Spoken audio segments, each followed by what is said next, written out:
जय श्री राम दोस्तों, स्वागत है आप सबका हमारे इस नए वीडियो में। दोस्तों, आज की जो कहानी मैं आपको सुनाने वाला हूँ, ये कहानी हमें भेजी विवेक ने। विवेक जो कि जलगांव महाराष्ट्र के रहने वाले, और ये वाकया उनके साथ 2014 में हुआ होता है, जब विवेक अपनी पढ़ाई पूरी करके मुंबई आते हैं जॉब करने के लिए, और वो एक कंपनी में इंटरव्यू देने जाते हैं। तभी वहाँ पर उनके 3 और दोस्तों से मुलाकात हो जाती है और चारों लोग उसी कंपनी में सिलेक्ट हो जाते हैं। तो ये चारों के बीच अच्छी खासी बॉन्डिंग बन जाती है। तो ये चारों दोस्त मिलकर मुंबई में एक घर किराए पर लेते हैं, जो कि 4थे फ्लोर पर होता है और इनके ऊपर टेरेस होती है। तो एक दिन ये लोग क्या करते हैं कि शाम को, भाई बहुत दिन हो गए, कहीं घूमने गए नहीं, कुछ किया नहीं, तो क्यों ना एक पार्टी रख लेते हैं घर पे। तो ये लोग पार्टी का अरेंजमेंट अपने छत पर करते हैं। अब छत पर ये लोग शाम को जाते हैं और खाना पीना खाते हैं, एंजॉयमेंट करते हैं, जो भी इनको करना होता है वो सब करते हैं। लेकिन बीच में क्या होता है दोस्तों, इन चारों दोस्तों के नाम मैं आपको बता दूं पहले। इसमें है विवेक, निखिल, राहुल एंड रोहित, ये 4 लोग। अब पार्टी वो सब सही चल रहा था, लेकिन निखिल कुछ कंफ्यूज था, क्योंकि वो बार बार हमारे छत पे पानी की टंकियाँ रखी हुई होती दोस्तों। तो टंकी के पीछे से उसे बार बार कोई ना कोई देख रहा, कोई झाँक रहा है, ऐसा उसे लग रहा होता है। तो वो थोड़ा अनकंफर्टेबल सा होता है। तो वो फिर क्या करता है, निखिल टंकी के पास जाता है और पीछे देखता है कि भाई वहाँ क्या है, कौन है हमें जो बार बार देख रहा है। तो जब वो टंकी के पीछे जाता है तो वहाँ उसे एक काले रंग का मटका मिलता है। अब ये चारों दोस्त वो मटके को देख रहे होते हैं कि भाई ये मटका आया कहाँ से यहाँ पे, ये तो हमने पहले कभी यहाँ देखा नहीं। अब निखिल क्या करता है, मस्ती मस्ती में उसे उठाता है, भाई किसी ने रख दिया होगा, क्या है, छोड़ो इसको। और रखने जाता है तो गलती से वो मटका उसके हाथों से गिर जाता है, और गिरने के बाद उसके टुकड़े टुकड़े होते हैं। लेकिन टुकड़े होने के बाद उसमें से जो निकलता है, ये देख के विवेक थोड़ा टेंशन में आ जाता है। विवेक ने मुझे बताया कि भाई जब वो मटका टूटा ना, तब उसमें से काले रंग का पाउडर निकलता है और काली उड़द और लाल कपड़े में लिपटी हुई एक हड्डी। अब वो हड्डी किसकी थी ये तो उसे नहीं पता। ये सब होने के बाद वो लोग अपना सारा तामझाम पैक करके नीचे आ जाते हैं और रूम में सो जाते हैं। अब होता क्या है दोस्तों, 2-3 दिन बाद निखिल को एक रात सपना आता है। एक औरत है जो छत पे खड़ी है और वो धीरे धीरे चल के छत से उतर कर उनके रूम में एंटर करती है, और रूम में एंटर करने के बाद उनके सामने खड़ी होती है और उनको ही घूरे जा रही होती है। और तभी निखिल को पैरालिसिस का अटैक आता है। उसकी बॉडी पूरी तरह से अकड़ जाती है, उसकी आंखें खुल जाती है, लेकिन वो अपनी बॉडी को मूव नहीं कर पाता है। कुछ देर इसी पोजीशन में रहने के बाद वो रिलैक्स होता है, और जब वो उठता है और यहाँ वहाँ देखता है तो राहत की सांस लेता है कि भाई मैंने सपना देख लिया, चलो कोई बात नहीं। सुबह उठकर वो अपने दोस्तों को बताते हैं कि भाई रात को ऐसा ऐसा सपना मुझे आया। तो बाकी दोस्त उनको इग्नोर करके बोलते कि भाई सपना ही तो था, क्यों इतना सोच रहा है, चल ऑफिस भी जाना है। नेक्स्ट डे क्या होता है दोस्तों, जब ये चारों सोने चले जाते हैं तो उसी शाम इन चारों को वही सपना एक साथ आता है, और चारों लोग देख रहे हैं सपने में एक औरत है जो छत से उतरकर इनके रूम में एंटर कर रही है, और रूम में आके सामने खड़े होकर इन चारों को स्टेयर कर रही है। और चारों को ही उस रात पैरालिसिस का अटैक आता है। लेकिन विवेक जो है ये सपने से जल्दी रिकवर करते हैं। वो अपने बेड पे बैठते और अपने दोस्तों की ओर देखते, तो वो तीनों के तीनों स्लीप पैरालिसिस के अटैक में ही थे। तीनों की आंखें खुली हुई और बॉडी शीवर कर रही है। अब विवेक क्या करता है, जैसे तैसे उनको उठाता है कि भाई उठो, क्या है, कि भाई क्या हो रहा है। तो उसके तीनों दोस्त बोलते हैं कि भाई जो निखिल को कल रात सपना आया था वही सपना आज हमें भी आया है, कहीं हमने वो मटका तोड़ के कुछ गलती ना कर दी। तो अब ये लोग क्या करते हैं, पूरी रात अपने रूम में हनुमान चालीसा लगाकर सो जाते हैं।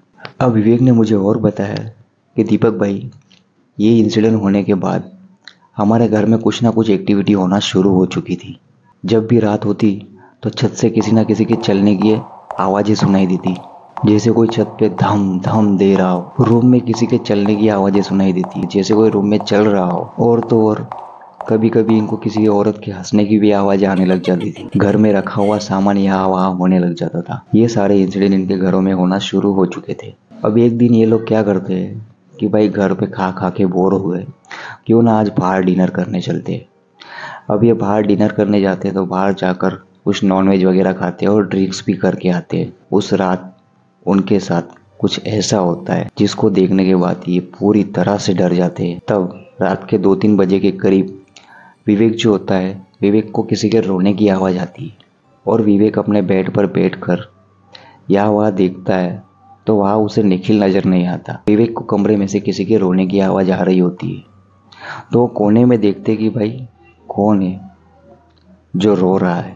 अब विवेक ये सब देखता है तो अपने बाकी 2 दोस्तों को भी उठाकर बोलता है कि निखिल वहाँ बैठकर रो रहा है। अब ये तीनों उठकर कमरे की लाइट्स ऑन करते तो वो सामने देखते कि भाई निखिल कच्चा मांस खा रहा है और रोए जा रहा है। अब ये सीन देखने के बाद ये तीनों की हवा टाइट हो जाती है और किसी की हिम्मत नहीं होती कि वो निखिल के पास जाए। लेकिन निखिल इनका दोस्त था तो जैसे तैसे भगवान का नाम लेकर उसके पास जाते और उससे पूछते कि भाई क्या हो रहा है, क्यों रो रहा है और तू मांस कहाँ से लाया, ये क्या खा रहा है तू। जब वो उसको हिलाते तो निखिल का कोई रिएक्शन नहीं होता, वो बस अपनी गर्दन नीचे झुकाकर रोए जा रहा है और मांस खाए जा रहा है। विवेक को थोड़ा गुस्सा आता है और वो निखिल से बोलता है कि भाई क्या हरकतें कर रहा है, तेरे वजह से सबको डर लग रहा है, बंद कर ये सारी हरकतें और सोने चल। अब जैसे ही विवेक ने ये बात निखिल को बोली तब निखिल अचानक से पीछे पलटता है, तीनों की ओर देखता है तो इन तीनों की आंखें फटी की फटी रह जाती है। निखिल की आंखें पूरी तरह से लाल हुई रहती और उसके मुंह पे पूरी तरह खून लगा हुआ रहता है। वो भी इस कदर भयानक उसका चेहरा दिख रहा होता है कि मानो कोई शैतान वहां आके खड़ा हो गया हो। निखिल इन तीनों की ओर पूरे गुस्से में देख रहा होता है। तब निखिल उनकी ओर देख के बोलता है, तुम सब मरोगे और सबसे पहले तो ये मरेगा जिसने मटका तोड़ा था, और जोर जोर से हंसने लग जाता है। और इतना बोलने के बाद निखिल जो है बेहोश होकर जमीन पे गिर पड़ता है। अब अगले दिन क्या होता है दोस्तों, सुबह होती है। विवेक जो है वो थोड़ा पूजा पाठ करने वाला बंदा है तो वो अपने घर के पास एक बजरंगबली का मंदिर है वहाँ जाता है। वहाँ जाकर वो पंडित जी से मिलता है। विवेक पूरी कहानी उन्हें सुना देता है तो पंडित जी बोलते हैं कि बेटा ये मेरे बस की बात नहीं है, लेकिन पंडित जी इनको एक बाबा जी का एड्रेस देते हैं जो इनके घर से 60 से 70 किलोमीटर दूर था और कहते हैं तुम चारों आज ही यहाँ चले जाओ, कुछ गलत हो जाए इससे पहले। अब विवेक घर जाते हैं और तीनों दोस्तों को लेकर उस बाबा जी से मिलने के लिए निकल जाते हैं। तो वहाँ पहुँचने के बाद वो जब बाबा जी से मिलते तो बाबा जी सामने से बोलते हैं कि अब आ रहे हो बच्चों, जब मौत सर पे आ चुकी है।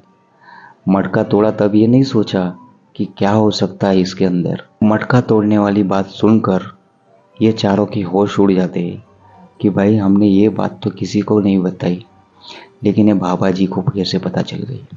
अब वो बाबा जी ऐसे थे, तांत्रिक थे, वो अपनी दिव्य दृष्टि से सब कुछ देख लिए थे। तो ये चारों भी बाबा जी से रिक्वेस्ट करते हैं कि बाबा जी हमसे गलती हो गई, अनजाने में ही सही, लेकिन अब इसका सॉल्यूशन हमें करके दे दो।